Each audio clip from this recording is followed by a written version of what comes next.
in 2008, when the U.S. economy crashed, that was like my second kind of rock bottom, much different from the car accident, but I lost over half my income. I lost my house. The bank took it away.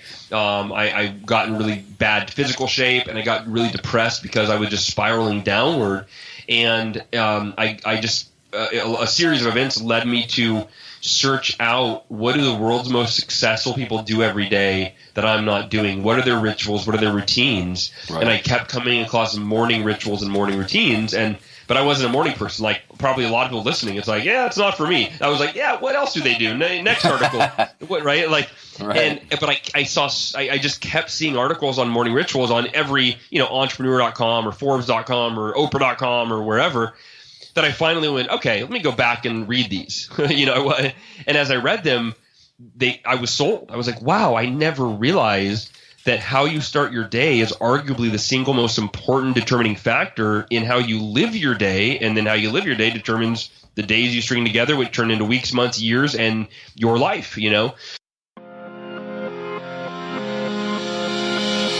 Welcome to the Habits to Goals podcast with Martin Grunberg. It's time to take control of your life. Are you ready to achieve goals faster and more consistently than ever before? You need the Habit Factor. You're listening to Habits to Goals, the podcast that helps you create the habits that lead to success. And here is Martin Grunberg.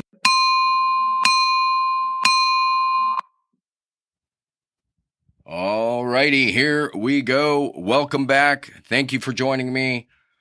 My name is Martin Grunberg. You have reached Habits to Goals. Today we have, and I am bringing to you a legendary guest.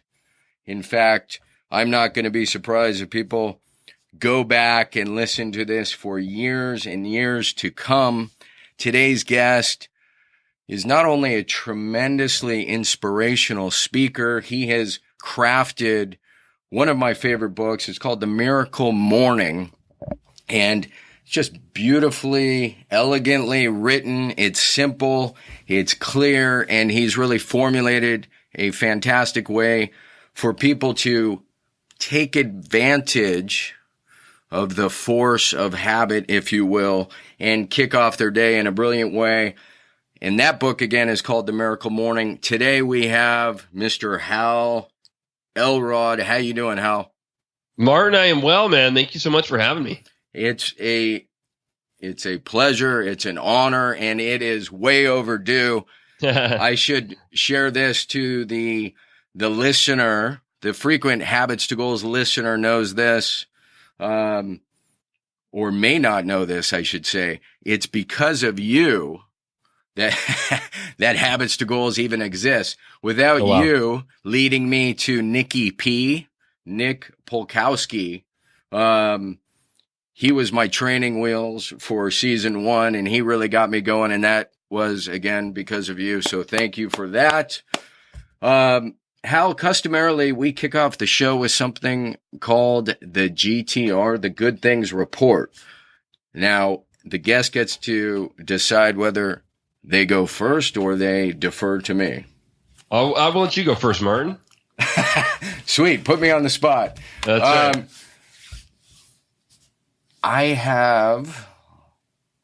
I've been trying to decide. So the first one, I'll get it out of the way quickly. I managed to find a way to get in a quick surf before this interview, which is always fantastical. Nice. The water is freezing right now.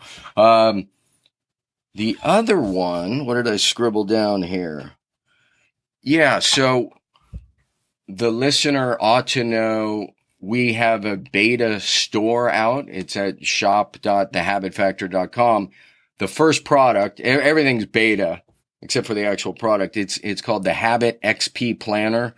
It is based on Emerson's great quote, "All life is an experiment.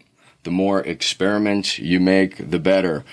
So if you go to shop.thehabitfactor.com, the product's there, and to my surprise, it's already selling. So that's probably my real GTR.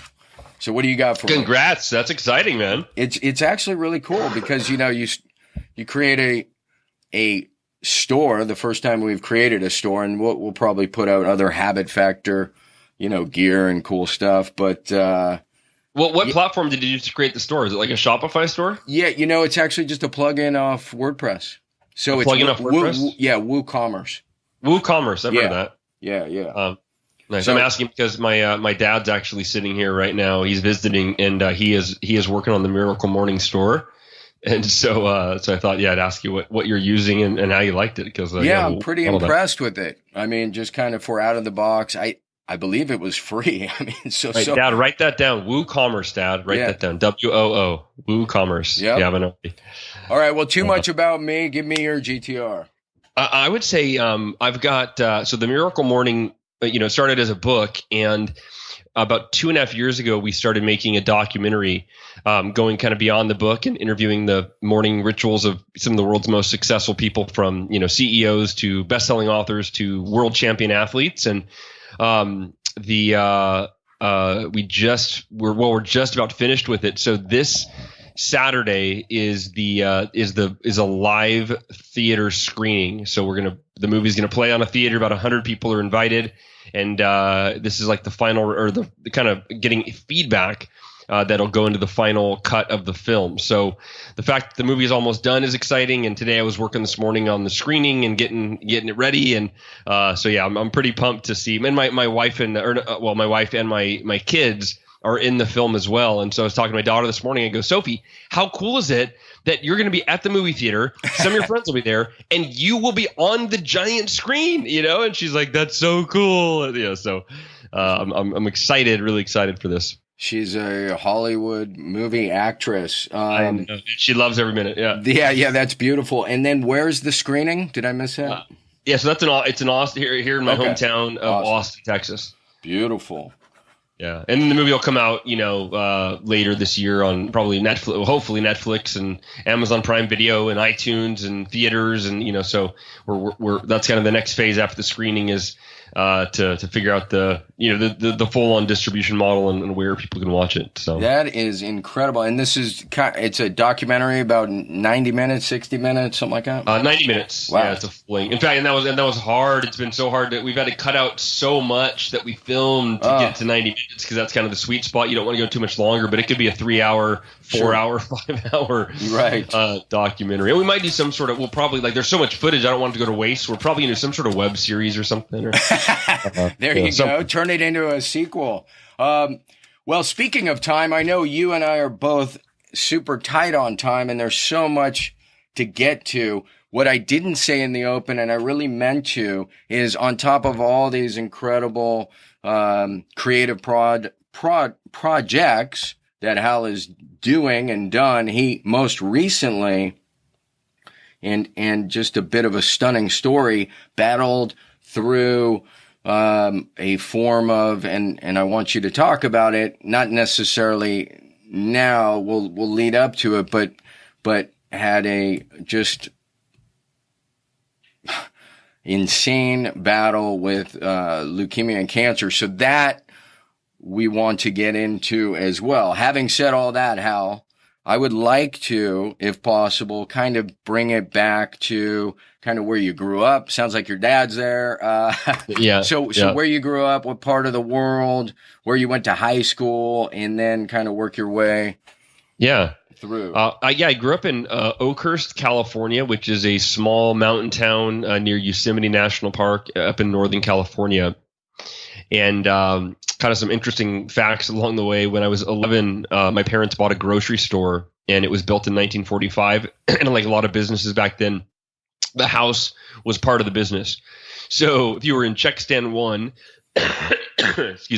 check stand 1, and you took like 4 steps forward, that was the front door to our living room. And so, and we lived, our house was, the living room and kitchen downstairs, and all the bedrooms and bathrooms upstairs. So we lived on and behind the grocery store, and it was so cool growing up. If we needed cereal or milk, we walked out in our pajamas in the store, grabbed it off the shelf, went back home, So that was a really fun way to grow up. And then when I was 15 years old, I started my first business as a mobile DJ, doing weddings and car shows and school dances, you name it. And that was really where my entrepreneur kind of spirit was born. I thought, wow, this is cool. You can get paid a good amount of money to do something that doesn't feel like work. And I was really fortunate at 15 to have that experience, because it was like, well, this is what I'm going to do then. I'm going to figure out, whether it's DJing or whatever, I'm going to find something I love to do to the point where it doesn't feel like work, but you can earn a great income. And, to this day, I think that's a guiding principle for me in business. I love it. And then do you end up navigating or negotiating yourself towards college, or does something else transpire there? Yeah, I went to junior college in about an hour and a half from home, and then I got a job on the radio station down by the junior college right after the school year was over, and so I was DJing on more of a major FM radio station, and then a buddy of mine convinced me to go in for an interview for Cutco Cutlery. Kitchen knives. Yep. And it was very compelling. I took the job, and within the first 10 days, I had broken the all-time company record for the most that had been sold in 10 days. And which it was for me, like, it was my whole life being pretty average, not like a star anything, not a star athlete, not starring great, so it was like, whoa.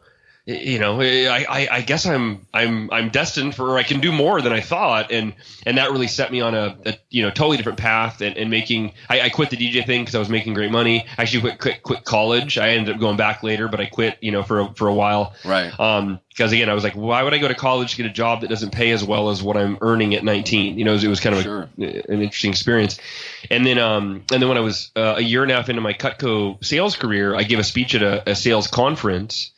And driving home from the speech, I just bought a Ford Mustang, and my Ford Mustang was hit head on by a drunk driver at 70 miles an hour, which sent me spinning into oncoming traffic. And the car behind me T-boned me, hit me directly in my driver's side door at roughly 70 to 80 miles an hour. And I was clinically dead for 6 minutes. I bled to death on the side of the road. I had broken 11 bones, punctured my lung, ruptured my spleen, spent 6 days in a coma. And when I came out of the coma, they told me I would never walk again.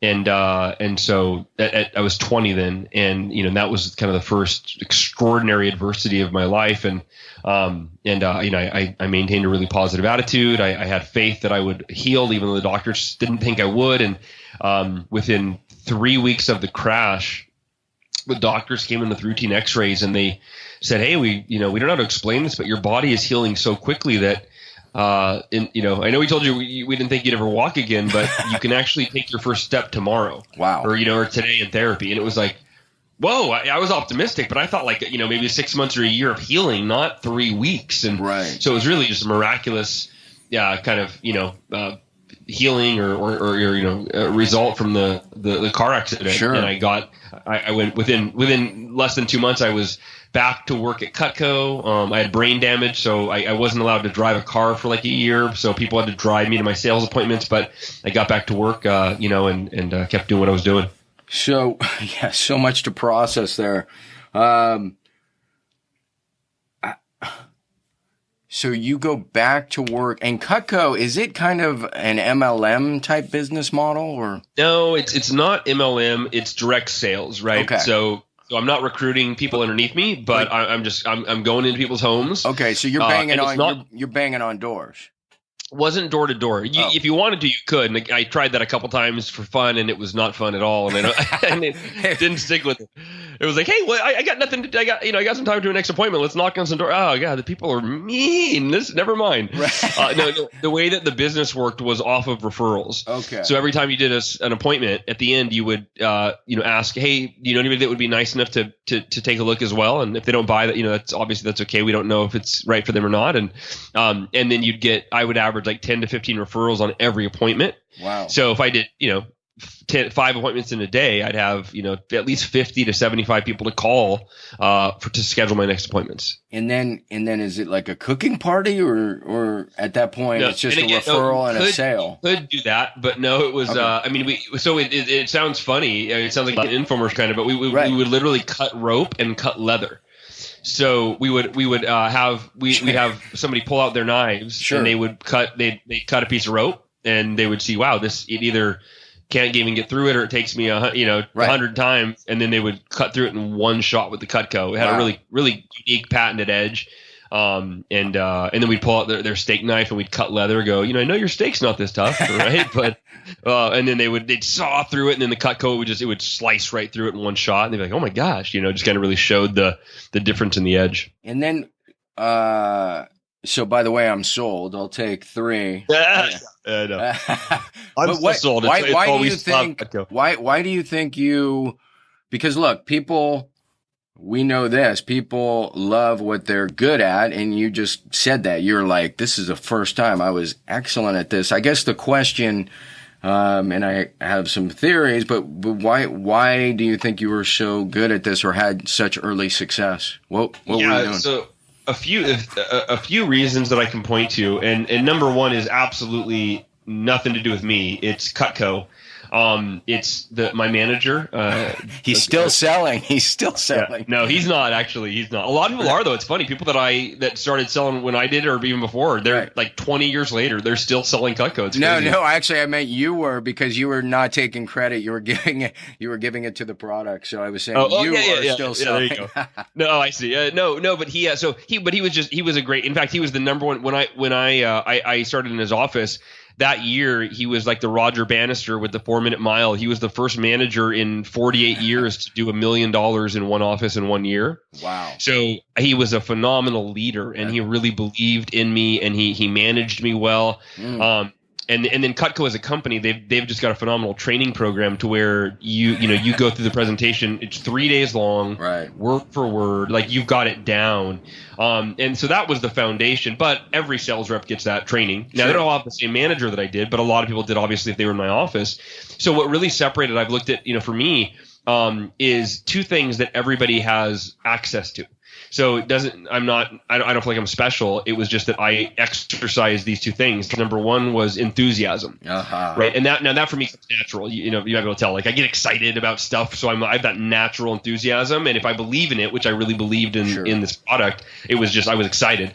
Right. And the second thing was work ethic, and that was something that had eluded me my whole life. I was never a hard worker growing up. Right. I was so excited about the product, but really more so the opportunity. Like, wow, and they actually do a great job with Cutco. They're like, hey, if you sell X amount of dollars in your first 10 days, you win this, or if you win this, and then at the top you win a limo ride and a dinner and and all these things. And I was really excited to win these and to kind of prove to myself that, like, wait, what if I actually commit at a level I've never committed before to anything? What could I do? And so I kind of took that mindset, and I think it was my manager that instilled it, and that was it. So lots of enthusiasm. I did more appointments in my first 10 days than most people do in, I did like 62 90-minute sales presentations. So, that's like, 9 plus with drive time. 12 hours a day of work for 10 days in a row. Well, and those are 2 obviously super key ingredients. And that's kind of what I was looking for to dissect that. So then you have this truly tragic accident, which you're declared dead, and somehow, and I'm assuming there was a coma in there somewhere. I was in a coma for 6 days. So 6 days in a coma, and then go ahead. Sorry, and then you go back to work. Where did you find the fortitude? Somebody's telling you have some brain damage. Your physical capabilities aren't the same. It was so I was sitting in the hospital, and I had just been told I was going to be able to get out of the hospital. It was like 6 weeks into after the accident, a month and a half later, and the doctor said, Hal, you're healing so quickly, you're doing so well. We're going to let you release you into your parents' care in a week. And so I was like, oh, how exciting. Because originally they said to be in the hospital for a year. So 7 weeks was amazing. And my good friend Jeremy Caton was visiting me in the hospital when I got the news. And I said, and then we celebrated, and then he said, well, I got to go get on the phone and make some calls. We've got Push Period next week. And Push Period is a Cutco sales contest. And I said, how crazy would it be if I sold for Push? And we both kind of laughed it off, and I said it jokingly. And then when he left, the question like stuck in my head, and I went, what if I did that? That would be crazy. No Who would do that? And I'll tell you, Martin, once I started with Cutco and I broke that first sales record, I got addicted to that. I got addicted to the doing something that no one had ever done before, and stretching, kind of facing my fears and insecurities and self-doubt and overcoming those. And it became very addictive. And so I was always trying to break records and that sort of thing.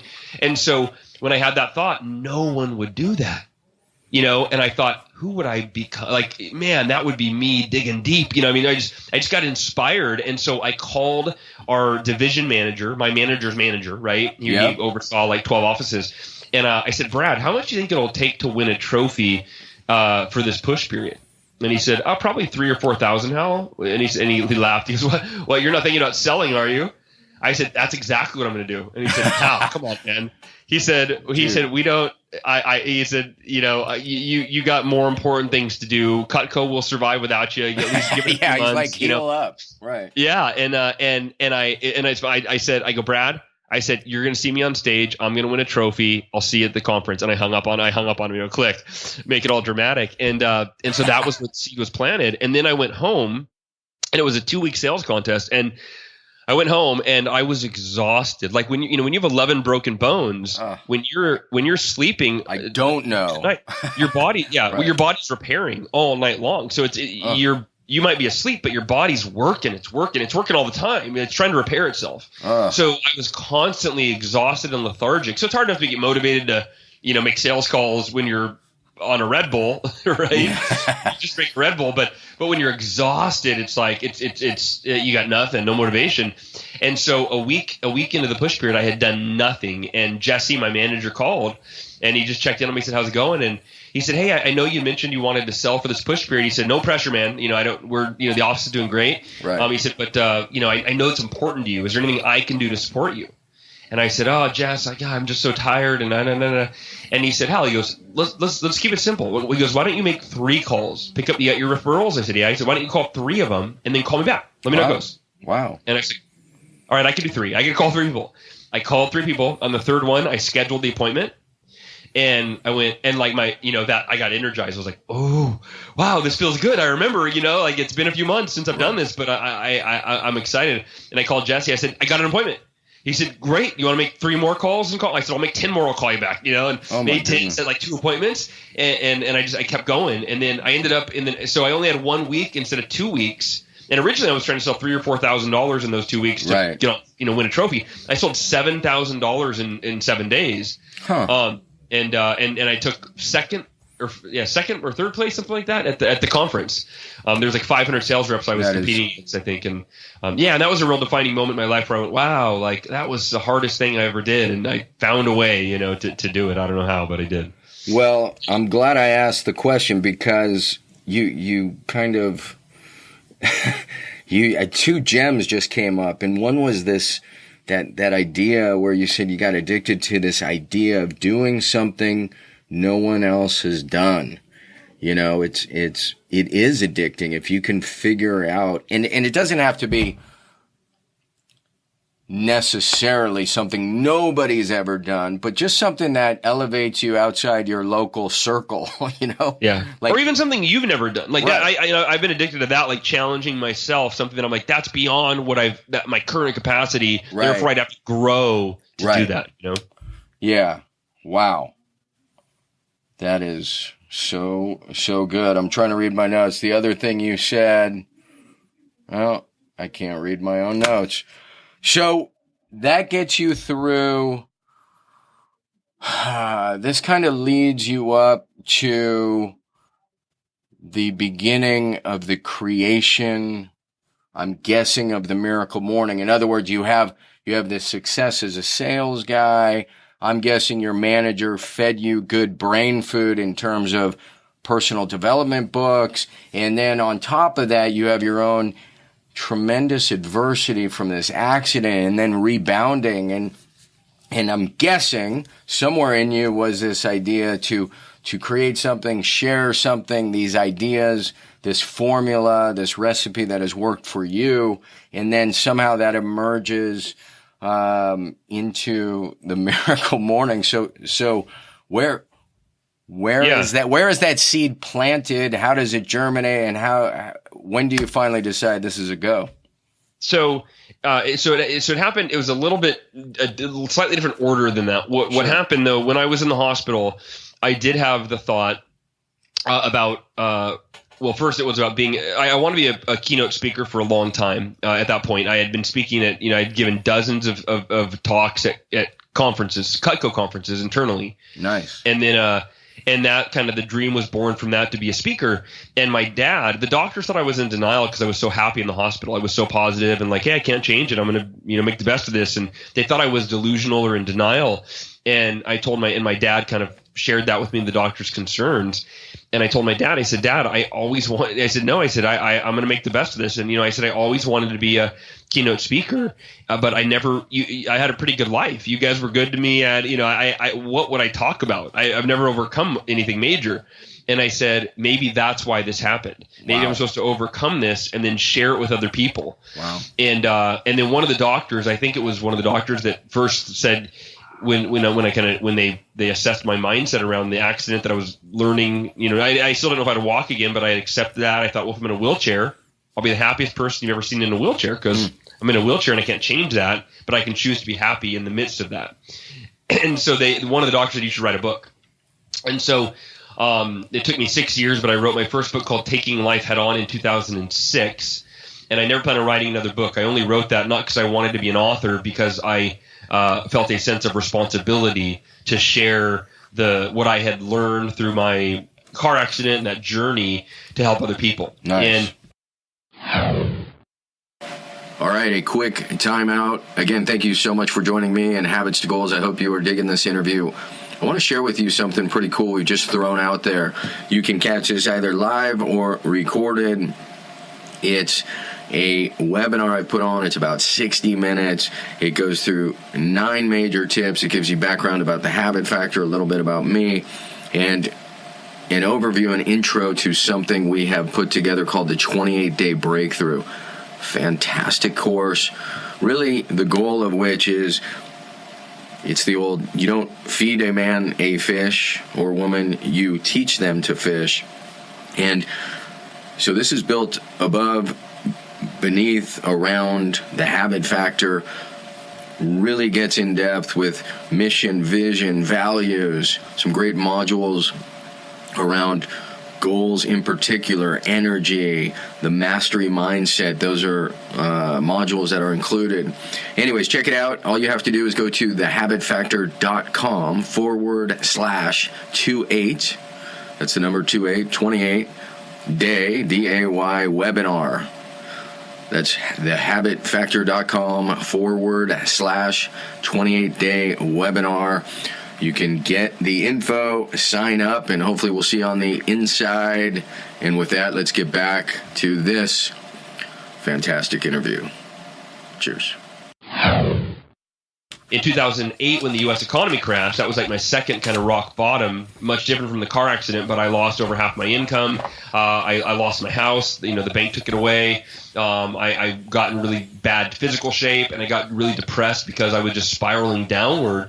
And a series of events led me to search out, what do the world's most successful people do every day that I'm not doing? What are their rituals? What are their routines? Right. And I kept coming across morning rituals and morning routines, but I wasn't a morning person. Like probably a lot of people listening, it's like, yeah, it's not for me. I was like, yeah, what else do they do? Next article, what, right? Like, right. But I just kept seeing articles on morning rituals on every, entrepreneur.com or Forbes.com or Oprah.com or wherever, that I finally went, okay, let me go back and read these, and as I read them, I was sold. I was like, wow, I never realized that how you start your day is arguably the single most important determining factor in how you live your day, and then how you live your day determines the days you string together, which turn into weeks, months, years, and your life. It all starts with the morning, and so I was like, I got to do it. I got to wake up an hour earlier tomorrow. I don't know how, but I'm gonna do it. I'm committed, and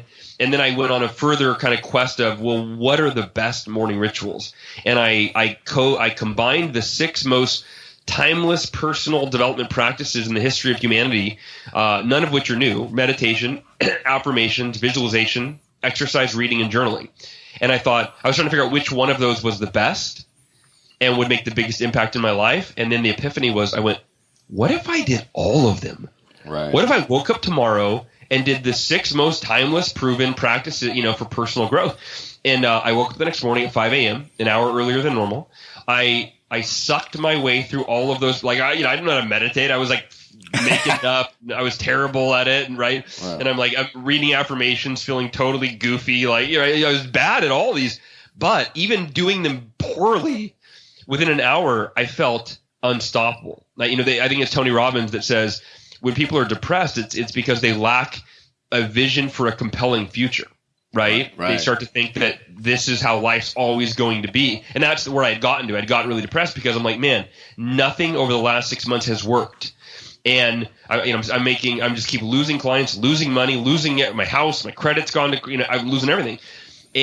But then when I did that morning ritual, which wasn't called the Miracle Morning until much later, when I did it the first day, I went, if I do this every day, it's only a matter of time before I become the person that I need to be with the knowledge and the beliefs and the values and the skills and the habits to create the success that I want in my life. And it happened so fast. It was less than 2 months of doing it that I doubled my income. I went from being in the worst shape of my life physically, and I've never run more than a mile at that point, to committing to run a 52-mile ultra marathon. And I went from being depressed within that didn't take 2 months, like a matter of days. Right. Because of that compelling future. And because my life changed so fast, I started writing it in my schedule as my miracle morning. But it wasn't a book, and then I taught it to some people, so a few of my coaching clients, and they had this very similar, really profound results in their careers and in their personal lives. And that's when I went, wait a minute, kind of like the responsibility I felt for that first book after the car accident. I went, this changed my life, and I wasn't a morning person. This has changed Katie's life, Robert's life, my clients, Taylor's life. They were not morning people. This could change anyone's life in the same way. Like, why if it worked for us, why wouldn't it work for them? And that's when I felt like I have to write a book about this. And 3 years later, the Miracle Morning was published, and now it's just beyond my wildest dreams. It's roughly 500,000 people around the world in over 100 countries do it every single day. The book's published in 30 languages. We got a movie coming out this next month. Like, it blows my mind. It's really wild. Yeah, and the enthusiasm is absolutely infectious, and I'm just so excited about it because, of course, you are on Habits to Goals, and those are the essential habits that you formulated. You turned into this beautiful recipe, and I love that you had the capacity and the vision to realize it's not any one of them and bundle them all together. Just fantastic. I figured out what my earlier note was, and I think it's worth repeating or saying, not repeating. You were setting goals in the hospital. In other words, you set the goal to not just walk again and get out, but you were setting your sales goal. Which is now a good time to also say, if you don't already know, based on the open, Hal has a podcast. I believe it's called Achieving Your Goals, right? With Hal Elrod. Achieve Your Goals. Yeah. Achieve Your Goals. So, yeah, just infectious enthusiasm and what a brilliant book. Okay. So that's out. Now we have the Miracle Morning, the documentary, the movie coming out. Again, just because we're short on time, it's killing me. I want to get into the tragedy. It was, I guess, 18 months ago, a year ago. You wake up in bed, you're having a hard time breathing, and then kind of take it from there. Yeah. I woke up in bed, just gasping for air, and I thought I was having one of those nightmares, right, where like the nightmare where you think you can't breathe, and so I thought that's what was happening. But I just, minutes went by, I could not catch my breath. I woke my wife up, and she told me, sit up, and I sit up, and I can get some breath in. And it ended up over the next couple of days, it did not get better. It was getting worse. I went to urgent care. They misdiagnosed me with pneumonia. and gave me a Z-pack of antibiotics. And they said they weren't very confident in their diagnosis, but the doctors were confident when he said, if you're not better in a few days, go see another doctor. Go get a second opinion. I was like, okay. That is crazy. And how long ago was this? 18 months ago? It was less than a year and a half ago. So yeah, a little less than 8, probably like 17 months ago, roughly. Okay. So and I'm 30. I'm 38 now, so I was 37. And I went and got a second opinion, and the doctor called me in, the next day and went over my test results and said, Hal, you may have. It's kind of funny. I could tell he was really nervous, and I was like, gosh, what's he going to tell me, Right. And so I calmed him. I put my hand on his, or his arm, and doctor, I just want you to know, whatever you're going to tell me, like, I live my life in a state of unconditional acceptance. I'm at peace with whatever it is, even if I'm dying, whatever, and I thought like, I said that facetiously, like, I'm not dying, I'm sure, but right. You're like, bring it on. I lived an anti-cancer lifestyle. I'd watched a documentary about 10, 15 years ago called Healing Cancer from the Inside Out, about how to cure cancer naturally or kind of prevent it. So from that point on, I went to a plant-based diet. I was really alkaline. I took the chemicals out of my house. Like I lived like a really clean lifestyle. Right. So I thought there was no way it was cancer. And he said, you've either got some sort of infection that it's kind of mysterious, or it looks like it could be lymphoma. Your lymph nodes in your chest are swollen. That's why your lung is collapsed. And we need to do more tests. And I said, all right. So I did more tests, and it turns out it was this really rare and aggressive form of leukemia called acute T-cell acute lymphoblastic leukemia. And then to make it really rare, they discovered later on when I went to another hospital that I had a cellular mutation as part of the cancer called NUP1. And it's so rare that there's no data on it. The closest survival rate they could give me they gave me a 30% survival rate. Oh my goodness! And so, right, and for all you pessimists, right, I would say that's a 70% you're going to die. You have a 70% chance of dying, which is terrible odds, right? It's like, that's 50-50 is not good. 70% is bad, and so thankfully I had the car accident to reference, and the mindset that I had there and then, and I went, okay, well, I can't change that I have cancer, so I'm going to choose to be happy in the midst of it. I'm going to be grateful in the midst of it. I'm going to maintain, I'm going to have a positive attitude. And there's something I created back when I was selling Cutco. It was kind of like my formula for breaking records. I called it the miracle equation, and totally unrelated to the miracle morning. It's very coincidental that they, I guess miracle is in my vocabulary or whatever, but I call it the miracle equation. And it's how I feel like how people that achieve extraordinary results, aka miracles, right? Like, results beyond what you might believe is possible. This is the formula that they lived by. And so I started implementing it. And it's real simple. It is unwavering faith plus extraordinary effort. And that is what creates miracles or extraordinary results. So you think about most people, they don't have unwavering faith that they can achieve a big goal, whatever that goal might be, right? Yeah. There's usually more self-doubt than there is faith that it's possible. And so most people don't even try. They don't even attempt it.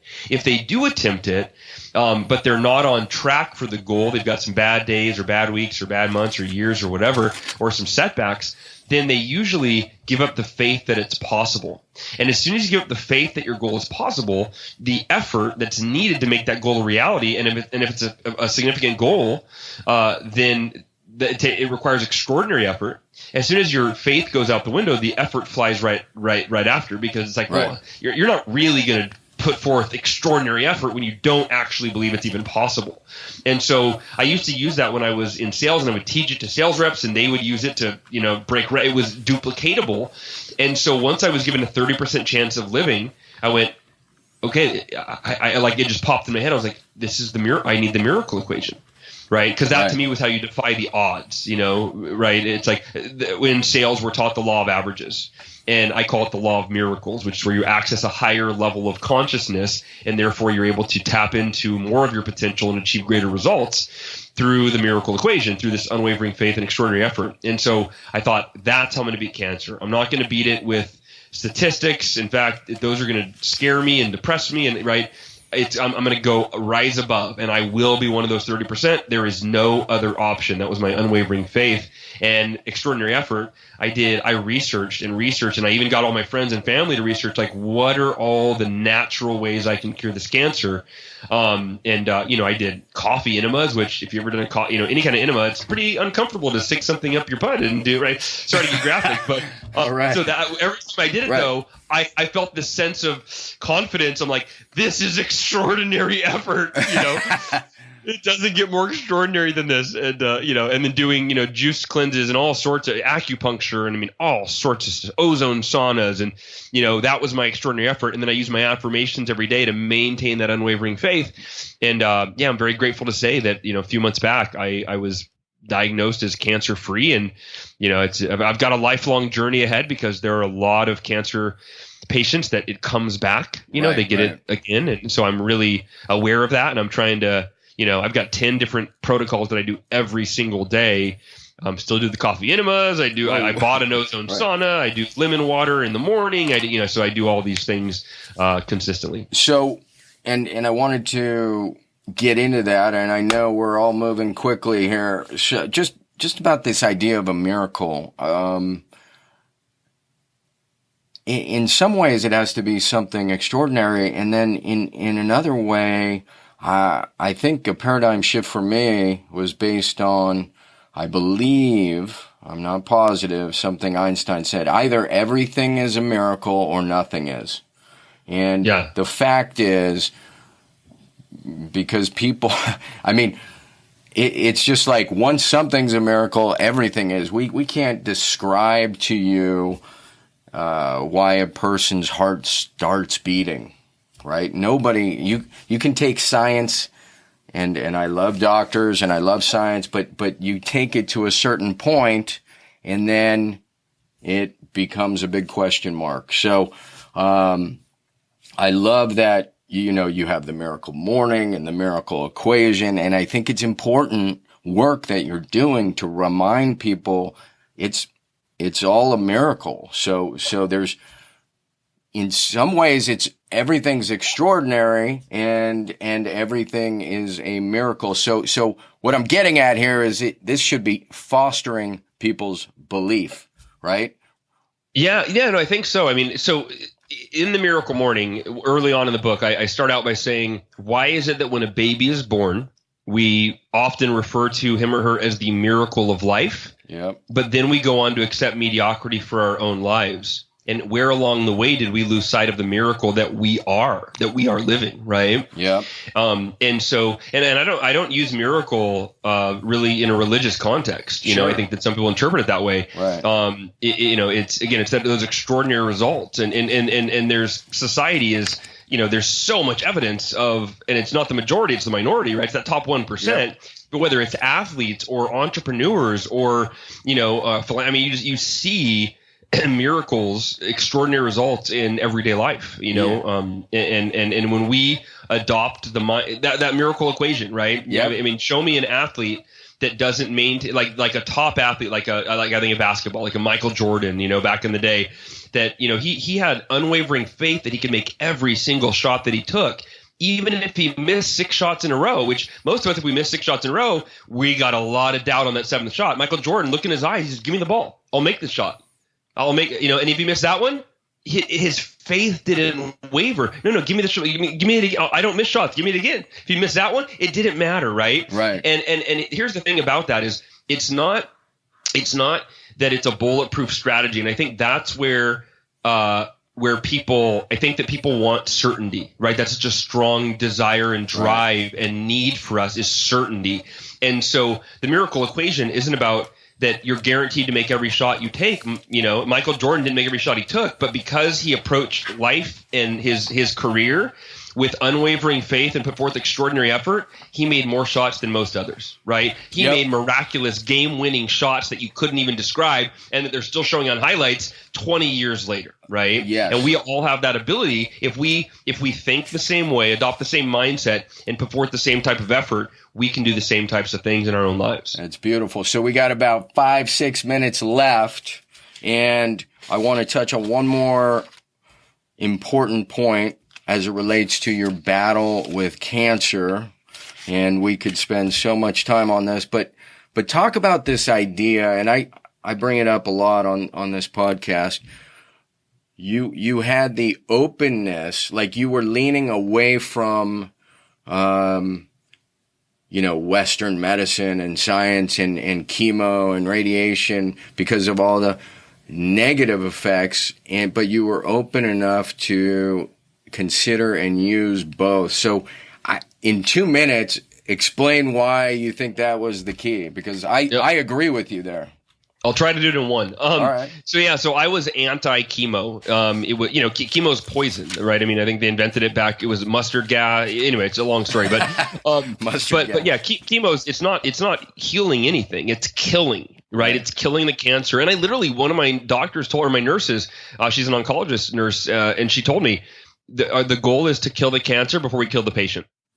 I mean, that's what she said, and that's the reality. I'm like, I don't want to, and that's why I believe so many cancers come back. And I've read a lot of books on this, but I'm not the expert, of course. Right. But is because the side effects of most chemotherapies are various cancers. Right.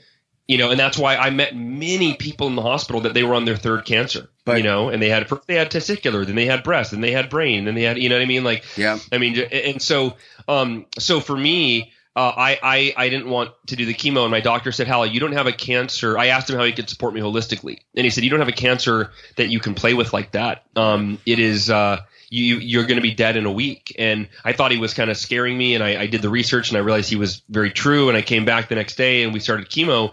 But what I did is I went, I'm going to do everything that I would do if I were not doing chemo, everything naturally. To build my immune system, detoxify my body, and support myself through this cancer. And so that to me is the big thing. Is I believe that's if you can do it all naturally, that to me is the number one option.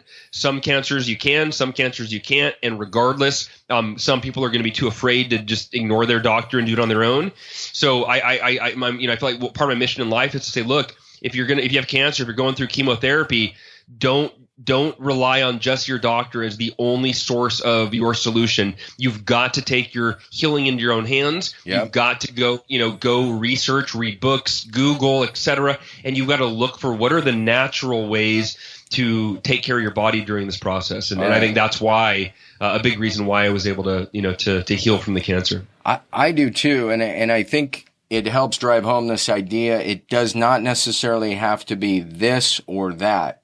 A lot of us get into this dichotomous thinking. It's either A or B, right? It's Western medicine or, Eastern medicine. It can be, they both originate from the same source, the same creative source. All right. Well, that was a little longer than a minute, but we're going to move to some standard questions here.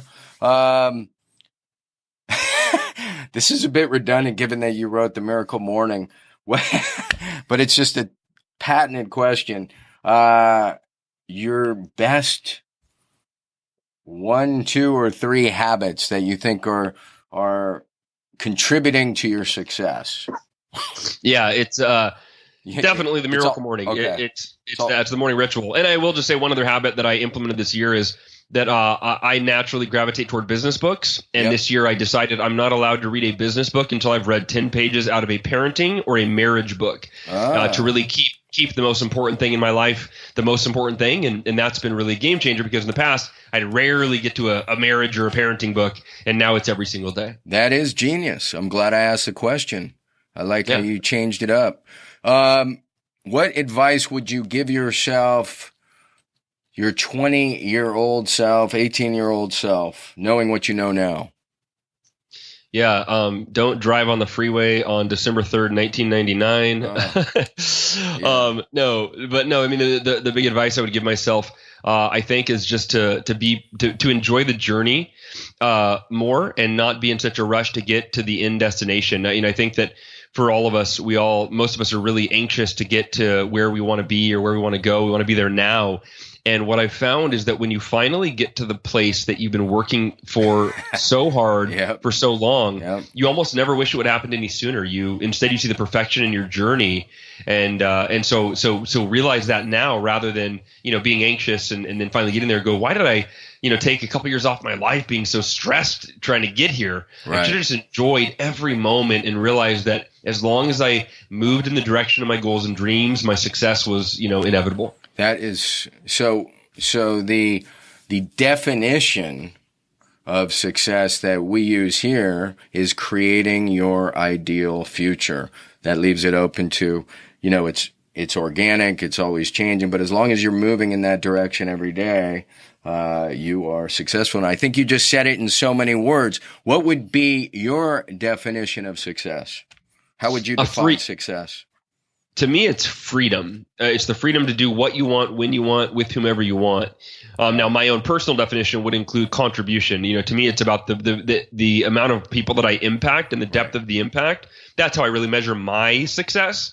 But the way I would define it for other people, for like the masses, it's freedom. So if you don't want to help other people, I don't judge that as right or wrong, right? So if you want to live every day on a beach, right?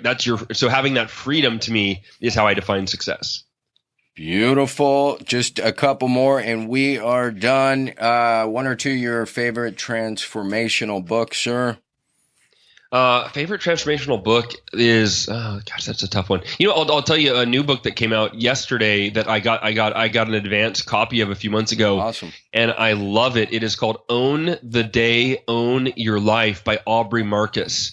Wow. And get it on Amazon. Highly recommended. And to me, it could have been called The Miracle Day to follow up the Miracle Morning, right? Because my book really handles, here's how you win the morning, and that really is like really detailed and actionable on here are the things that you can do, the things you can eat, the supplements you can take. It's fantastic on how to really crush every day. So Aubrey's new book's great. I love it. Great recommendation. And a favorite tech tool, gadget, website, something you can't live without other than your cell phone itself. Yeah, my favorite, I'd say the 7-minute workout app is one of my favorites. Actually, you know what? I'll give you two: 7-minute workout and then the 5-minute journal. Wow. Those are two apps that I absolutely love. I use them every day. My son and I do our 7-minute workout together, which is really cool. That is cool. He's 5 years old and he loves it. We set my phone in the living room and we do it together. But so those are the two. It's a 5-minute journal is my favorite journal period, but journaling app.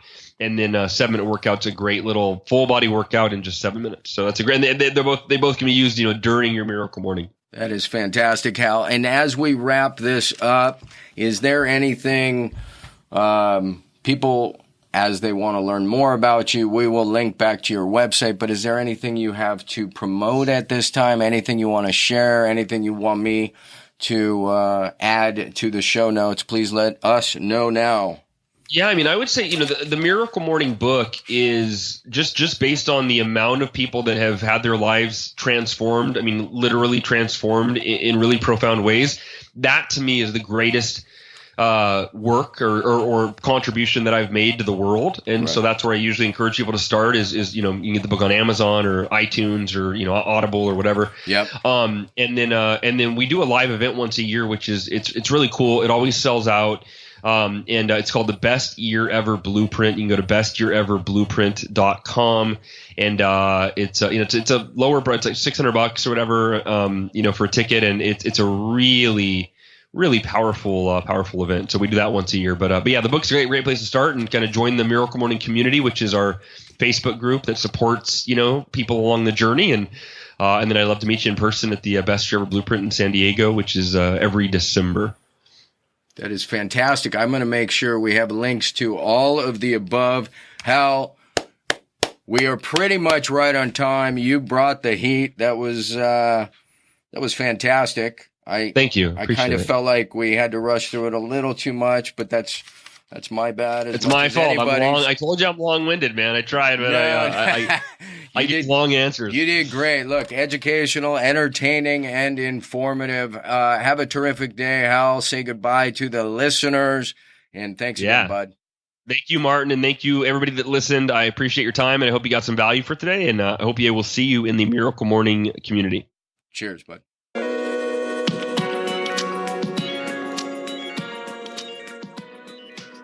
Today's episode is brought to you by Audible.com.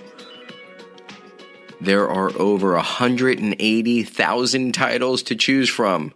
If there's one thing I know, and I think Jim Rohn was the one who said this originally, in 5 years, the difference in your life will be largely based upon two things: the books you've read and the relationships you have fostered.